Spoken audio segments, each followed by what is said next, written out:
Assalamualaikum warahmatullahi wabarakatuh dan selamat sejahtera. Saya, Dr. Abdul Hakim Muhad, ingin berkongsi cetusan idea hasil daripada kajian yang dilakukan berkenaan dengan perpaduan sosial di Malaysia. Pada sesi perkongsian kali ini, saya akan bercakap tentang kerangka teori penglibatan NGO Malaysia dalam perpaduan sosial. Sebagaimana kita sedia maklum, dewasa ini masyarakat di negara ini semakin merasai kehadiran pelbagai NGO yang menjalankan pelbagai program di tempat mereka. NGO ini terdiri daripada beberapa kategori seperti NGO sukan, NGO budaya, NGO agama, NGO belia dan sebagainya. Mereka giat menjalankan aktiviti sama ada kepada ahli-ahli yang berdaftar dengan mereka atau masyarakat lain yang bukan ahli. Kemudahan perhubungan yang ada pada hari ini seperti internet dan media sosial, juga aplikasi-aplikasi WhatsApp, Facebook, Telegram telah merancangkan lagi aktiviti-aktiviti NGO yang mereka jalankan. Baik, mari kita melihat apa itu NGO sebenarnya. NGO merupakan organisasi sukarelawan yang tidak berkepentingan politik mahupun keuntungan dalam memberi khidmat terhadap masyarakat, sama ada dalam bentuk bantuan, servis ataupun memantapkan sesuatu polisi awam.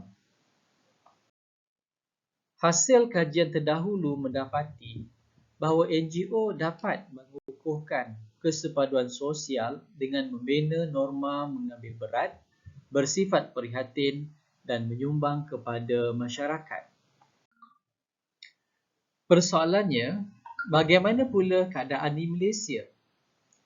Bagi mendapatkan kepastian tentang situasi di negara ini, pengkaji telah melakukan kajian yang sama di negara ini bermula pada tahun 2016, iaitu di negeri Sabah.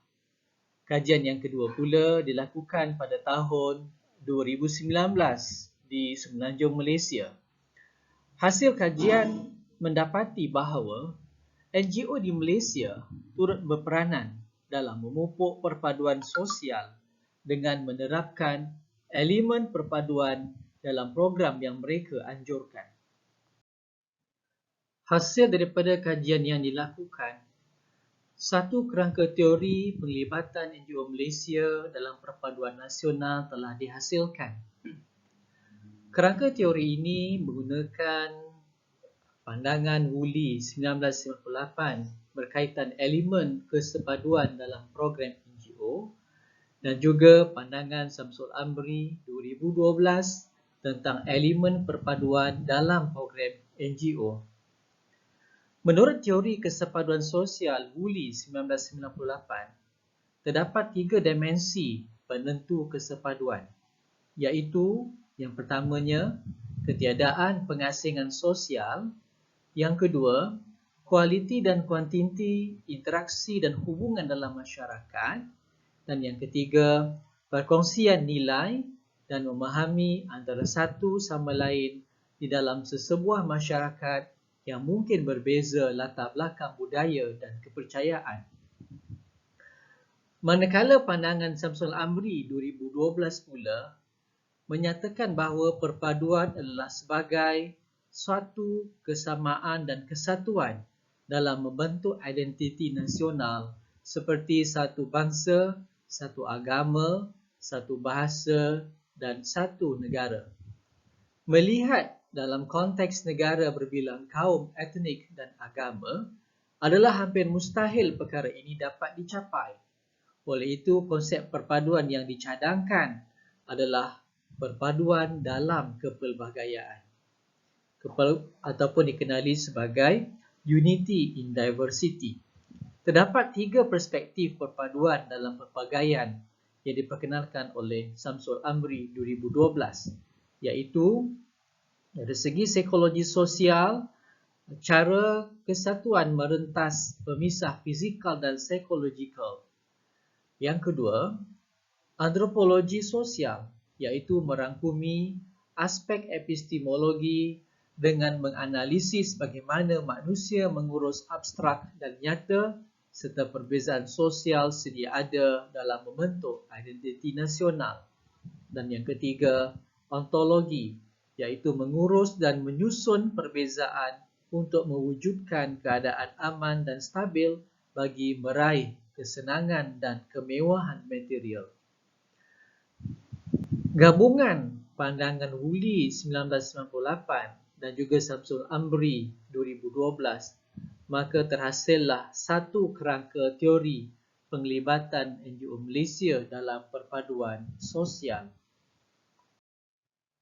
Kerangka teori ini merupakan satu inovasi idea yang dapat menjelaskan tentang konstruk kesepaduan yang diletakkan sebagai prasyarat kepada konstruk perpaduan berdasarkan proses perpaduan dalam konteks masyarakat Malaysia. Manakala konsep perpaduan yang dicadangkan adalah dalam kerangka perpaduan dalam kepelbagaian, iaitu bukan perpaduan secara mutlak yang membentuk satu identiti bangsa negara.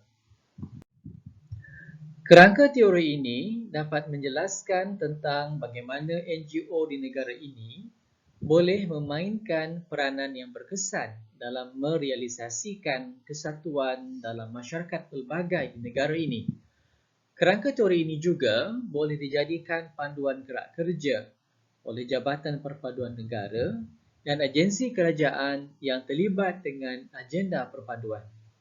Sekian daripada saya.